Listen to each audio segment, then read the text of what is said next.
والعاقبة للمتقين والصلاة والسلام على سيد الأنبياء والمرسلين وعلى آله وأصحابه أجمعين أما بعد أعوذ بالله من الشيطان الرجيم بسم الله الرحمن الرحيم يا أيها الذين آمنوا اتقوا الله وكونوا مع الصادقين. اسٹیج پر تشریف فرما واجب التعظیم علماء کرام اور معزز سامعین، ماشاءاللہ الحمدللہ شاید جمعے کے بعد سے یا عصر کے بعد سے علماء کی تقریر آپ سن رہے ہیں اور مختلف اسلوب کے ساتھ، مختلف انداز کے ساتھ آپ نے بہت ساری قیمتی باتیں سنی ہوں گی. اللہ تعالیٰ ان باتوں پر عمل کرنے کی توفیق عطا فرمائے. میرا اپنا تو یہ رجحان رہتا ہے کہ ہم لوگ آپ کی طرح یہاں اس علاقے میں میزبانی کے فرائض انجام دیتے ہیں، مہمانی کے نہیں. ہمارے اسٹیج پر دور دراز سے علماء کرام تشریف فرما ہے. میں ایسا سمجھتا ہوں کہ آپ کو بھی ان کو ہی سننا چاہیے اور مجھے بھی ان کو ہی سننا چاہیے، اور میں بہت زیادہ دیر تک آپ کے روم کے درمیان حائل نہیں رہوں گا. ابھی پہنچا ہوں میں اور ابھی میرا نام بول دیا ناظم صاحب نے. ایک آیت کریمہ میں نے آپ کے سامنے تلاوت کی ہے، اس کے بارے میں 2-3 منٹ میں آپ سے گزارش کروں گا انشاءاللہ. قرآن کی آیت ہے، اے ایمان والو اللہ سے ڈرو اور سچوں کے ساتھ رہو. یہ آیت کا ترجمہ ہے. یہ سمجھنے کی ضرورت ہے کہ اسلام جو ہے ایک مکمل کامل مکمل دین ہے جس میں تمام انسانوں کو اپنی زندگی گزارنے کا طریقہ بتلایا گیا ہے. اسلام کا ہم سے یہ مطالبہ ہے کہ ہم اپنا خلق اور اپنی خلق یعنی اپنا ظاہر اور اپنا باطن یکساں برابر کریں. ہم اپنے خالق مالک حقیقی کی جو عبادت کریں اس میں اگر ہمارا ظاہر عبادت میں مشغول ہو تو ہمارا باطن بھی اسی طرح عبادت میں مشغول ہونا چاہیے. مثال کے طور پر ہم نماز پڑھ رہے ہیں تو نماز ہم اپنے ظاہری اعضاء سے پڑھتے ہیں. تکبیر تحریمہ کہتے ہیں، اللہ اکبر کہتے ہیں، پھر قرات کرتے ہیں، پھر رکوع کرتے ہیں. تو اس میں ہمارا جو بدن ہے، ہمارا جو جسم ہے، یہ متحرک ہوتا ہے، یہ حرکت کرتا ہے. تو جب ہمارا جسم جو ہے نماز کی حالت میں اللہ کے سامنے جھک رہا ہو اور اللہ کے سامنے وہ عاجزی کر رہا ہو، تو ٹھیک اسی طریقے سے ہمارا دل بھی، ہمارا دماغ بھی جو ہے وہ اللہ کے سامنے جو ہے وہ جھک رہا ہو، عاجز. دین کا ہم سے یہ مطالبہ ہے کہ آپ کا ظاہر، آپ کا باطن، وہ دونوں کا دونوں اللہ کے سامنے یکساں رہنا چاہیے. ایسا نہ ہو کہ ہم نماز میں رکوع کی حالت میں ہیں یا سجدے کی حالت میں ہیں یا تشہد کی حالت میں ہیں، لیکن ہمارا دل و دماغ جو ہے وہ سجدے کی حالت میں نہیں، ہمارا دل رکوع کی حالت میں نہیں، ہمارا دل اور دماغ کہیں اور ہے. ایسا نہیں ہونا چاہیے. نماز کا مقصد بھی یہی ہے. قرآن حکیم میں ایک دوسری جگہ یوں فرمایا ہوا، اقیم الصلاۃ لذکری، نماز کو قائم کرو میرے دھیان کے لیے. نماز قائم کرو میرے دھیان کے لیے. مطلب یہ ہے کہ نماز قائم کرنے سے آپ کے دل میں اللہ تعالیٰ کا دھیان پیدا ہو جائے.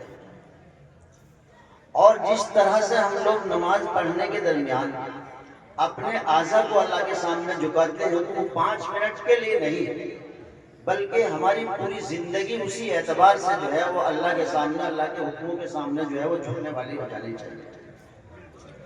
اگر ہم ایسا نہیں کر رہے ہیں یا ایسی ہماری عادت نہیں بن رہی ہے تو نماز سے ہمارا فرض، جو ہمارے ذمہ میں فرض ہے وہ تو اتر رہا ہے، لیکن نماز کا جو ہمیں فائدہ اور اس کا مقصد ہمیں حاصل ہونا چاہیے تھا وہ مقصد ہمیں حاصل نہیں.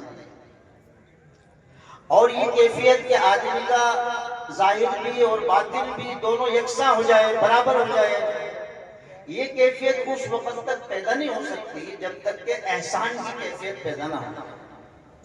احسان کیا ہے؟ اللہ کے رسول صلی اللہ علیہ وسلم سے یہ معلوم کیا گیا احسان کیا ہے، تو آپ نے بتایا کہ احسان یہ ہے ان تعبد اللہ کانک تراہ فإن لم تکن تراہ فإنہ یراک۔ احسان یہ ہے کہ تم عبادت اس طرح کرو جیسا کہ تم اللہ تعالیٰ کو دیکھ رہے ہو، اور اگر یہ کیفیت تمہاری پیدا نہ ہو سکے تو کم از کم اتنا خیال کرو کہ اللہ تعالیٰ تمہیں دیکھ رہے ہیں، فإنہ یراک، کہ اللہ تعالیٰ تمہیں دیکھ رہے ہیں۔ جب تک یہ کیفیت پیدا نہیں ہوتی تو ظاہر اور باطن یکساں نہیں ہو سکتا۔ ہم نماز پڑھ رہے ہوتے ہیں، ہماری یہ کیفیت نہیں ہوتی کہ ہم اللہ ہمارے سامنے ہیں، ہم اللہ کو دیکھ رہے ہیں، یہ بھی کیفیت نہیں پیدا ہوتی کہ اللہ تعالیٰ ہمیں دیکھ رہا ہے۔ اس کیفیت کے بغیر ظاہر اور باطن ہمارا یکساں نہیں ہو سکتا۔ اور یہ کیفیت اس وقت پیدا ہوگی جبکہ ہماری جو نشستیں ہیں، ہماری جو صحبتیں ہیں، یہ اہل اللہ کے ساتھ ہیں، اللہ والوں کے ساتھ۔ جب تک کہ ہماری بیٹھک، ہماری نشست، ہماری صحبت اللہ والوں کے پاس نہیں ہوگی، اس وقت تک یہ کیفیت بھی ہماری پیدا نہیں ہو سکتی۔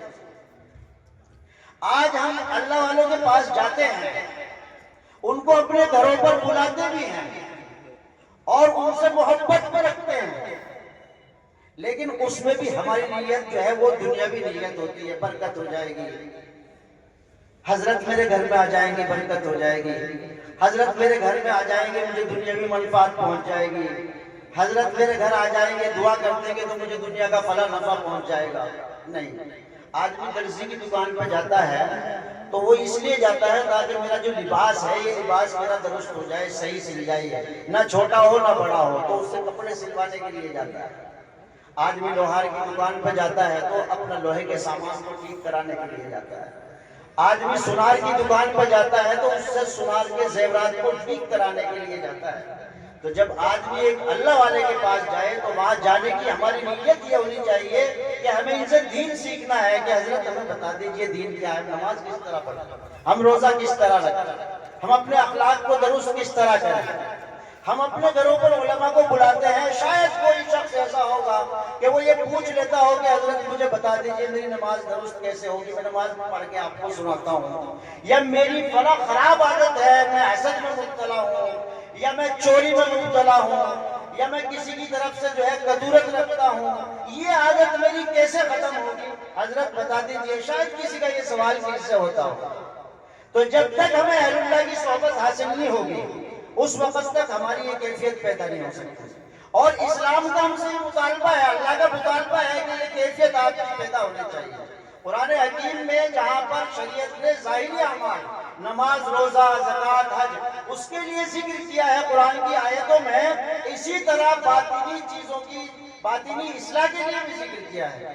قرآن میں صبر کا ذکر ہے، قرآن میں خشوع خضوع اختیار کرنے کا ذکر ہے، قرآن میں جو ہے اپنے اخلاق رذیلہ کو ختم کرنے کا ذکر ہے، حسد کی ممانعت آئی ہے۔ تو قرآن میں وہ ساری چیزیں ہیں، لیکن ان ساری چیزوں جب تک ہمیں حاصل نہیں ہوگی جب تک کہ ہم اہل اللہ کی صحبت حاصل نہ کریں، اور ہماری نیت اہل اللہ کے پاس جانے کی یہ نہ ہو کہ ہمیں ان سے دین سیکھنا ہے کہ دین ہماری زندگیوں میں کیسا ہے۔ تو قرآن حکیم نے اس آیت میں یہی ہم سے مطالبہ کیا ہے، ایمان والو اللہ سے ڈرو اور سچوں کے ساتھ رہو۔ ہمارے اسٹائی پر علماء اکرام سچے لوگ بیٹھے ہیں، آپ سچوں کے ساتھ ہو، آپ ان کی باتیں سنیں اور پھر ان سے دین سیکھیں، اور اپنے اندر دین کی عظمت، شریعت کی اتباع کی کیفیت کیسے پیدا ہو جائے وہ ان سے سیکھیں گے، انشاءاللہ تعالیٰ یہ کیفیت پیدا ہو جائے گی۔ شاید میں زیادہ وقت لے رہا ہوں، اللہ تعالیٰ مجھے آپ کو عمل کی توفیق عطا فرمائے۔ وآخر دعوانا الحمدللہ۔